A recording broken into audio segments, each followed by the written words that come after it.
ಬಣ ರಾಜಕಾರಣಕ್ಕೆ ಯತ್ನಾಳ್ ತಲೆದಂಡವಾಗಿದೆ. ಉಳಿದವರ ಕಥೆ ಏನು ಅನ್ನುವಂತಹ ಪ್ರಶ್ನೆಗೆ ವಿಧಾನ ಪರಿಷತ್ನ ವಿಪಕ್ಷ ನಾಯಕ ಛಲವಾದಿ ನಾರಾಯಣಸ್ವಾಮಿ ಉತ್ತರ ಕೊಟ್ಟಿದ್ದಾರೆ. ಬಿಎಸ್ವೈ ಬಿವೈವಿ ನಾಯಕತ್ವ ಟೀಕಿಸಿ ಉಚ್ಚಾಟನೆಗೊಂಡ ಯತ್ನಾಳ್ ರೆಬಲ್ ನಾಯಕರ ವಿರುದ್ಧವೂ ಕೂಡ ಹೈಕಮಾಂಡ್ ಕಠಿಣ ಕ್ರಮವನ್ನು ತೆಗೆದುಕೊಳ್ಳುತ್ತಾ ವಿಧಾನ ಪರಿಷತ್ನ ವಿಪಕ್ಷ ನಾಯಕ ಛಲವಾದಿ ನಾರಾಯಣಸ್ವಾಮಿ ಹಿಂಟು ಕೊಟ್ಟಿದ್ದಾರೆ. ಐವರಿಗೆ ಶೋಕಾಸ್ ನೋಟಿಸ್ ಅನ್ನು ಕೊಡಲಾಗಿದೆ. ಅವರು ತಿದ್ದಿಕೊಳ್ಳಿ. ಎಸ್.ಟಿ. ಸೋಮಶೇಖರ್ ಹೆಬ್ಬಾರ್ ನಮ್ಮ ಪಕ್ಷದ ಚೌಕಟ್ಟನ್ನು ದಾಟಿಯಾಗಿದೆ. ಅವರು ಸರಿಯಾಗದಿದ್ದಲ್ಲಿ ಪಕ್ಷ ಅವರ ವಿರುದ್ಧವೂ ಕೂಡ ಕ್ರಮವನ್ನು ತೆಗೆದುಕೊಳ್ಳಬಹುದು. ಗುಂಪುಗಾರಿಕೆಯನ್ನು ಮಾಡಿದರೆ ಪಕ್ಷ ಕಡಾಖಂಡಿತವಾಗಿ ಕ್ರಮವನ್ನು ಕೈಗೊಳ್ಳುತ್ತೆ ಅಂತ ಹೇಳಿ ಪಬ್ಲಿಕ್ ಟಿವಿಗೆ ವಿಧಾನ ಪರಿಷತ್ನ ವಿಪಕ್ಷ ನಾಯಕ ಛಲವಾದಿ ನಾರಾಯಣಸ್ವಾಮಿ ಅವರು ಮಾತನಾಡಿದ್ದಾರೆ. ಭಿನ್ನಮತೀಯ ಚಟುವಟಿಕೆಗಳು, ಗುಂಪುಗಾರಿಕೆ, ಪ್ರತ್ಯೇಕ ಸಭೆ ಎಲ್ಲವೂ ಕೂಡ ಸ್ಥಗಿತ ಆಗುತ್ತಾ ನಿಲ್ಲುತ್ತಾ ಅಂತ ಇದು ಅವರಿಗೆ ಬಿಟ್ಟ ವಿಚಾರ. ಯಾರ್ಯಾರು ಯಾವ ಕಾರಣಗಳಿಗೆ ತಮ್ಮ ಇದನ್ನು ವ್ಯಕ್ತಪಡಿಸ್ತಾ ಇದ್ದಾರೋ ನಮಗೂ ಗೊತ್ತಿಲ್ಲ. ಕೆಲವು ಸಂದರ್ಭಗಳಲ್ಲಿ ಕೆಲವು ವಿಚಾರಗಳನ್ನು ಎತ್ತುಕೊಂಡು ಎಲ್ಲರೂ ಸೇರಿ ತಮ್ಮ ಹೋರಾಟವನ್ನು ಮುಂದುವರಿಸಿದ್ರು. ಅದು ಏನಾಗ್ತಂತಂದ್ರೆ ಪಕ್ಷಕ್ಕೆ ಮುಜುಗರ ತರ್ತಕ್ಕಂಥ ಪರಿಸ್ಥಿತಿಯನ್ನು ಉಂಟು ಮಾಡ್ತಿದ್ರು.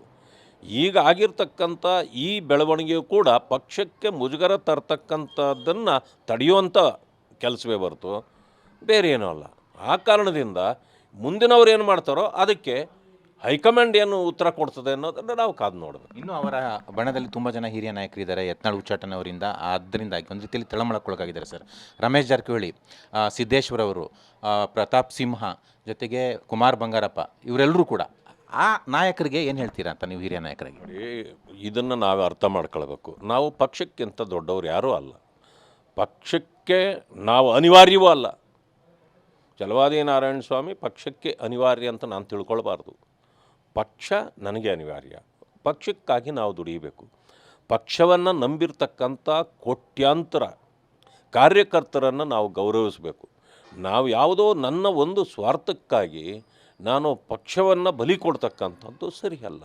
ನೋಡಿ, ಇವತ್ತು ಹಿಂದುತ್ವದ ಪ್ರಶ್ನೆ ಇದೆ ಅಥವಾ ಈ ಏನೋ ಜನವಿರೋಧಿ ಸರ್ಕಾರದ ವಿಷಯ ಇದೆ.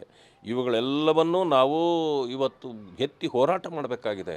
ಇವತ್ತು ಅದನ್ನು ಬಿಟ್ಟು ನಾವು ನಮಗಾಗಿರ್ತಕ್ಕಂಥದ್ದು ಯಾವುದನ್ನೋ ತೆಗೆದುಕೊಂಡು ನಾವು ಪಕ್ಷಕ್ಕೆ ಮುಜುಗರ ತರ್ತಕ್ಕಂಥ ಕೆಲಸವನ್ನು ಯಾರೂ ಮಾಡಬಾರ್ದು. ಅನೇಕ ಮುಖಂಡಗಳಿದ್ದಾರೆ ಪಕ್ಷದಲ್ಲಿ ಅಲ್ವಾ, ಬಟ್ ಎಲ್ಲರ ಅಭಿಪ್ರಾಯವು ಒಂದೇ ಆಗಿದೆಯಾ? ಪಕ್ಷದ ಇತಿಮಿತಿಯಲ್ಲಿ ನೀವೇನು ಮಾಡಬಹುದು. ಅದಾದ ನಂತರ ಒಂದು ಮಾತನ್ನು ನಾನು ಹೇಳಲಿಕ್ಕೆ ಬಯಸ್ತೇನೆ.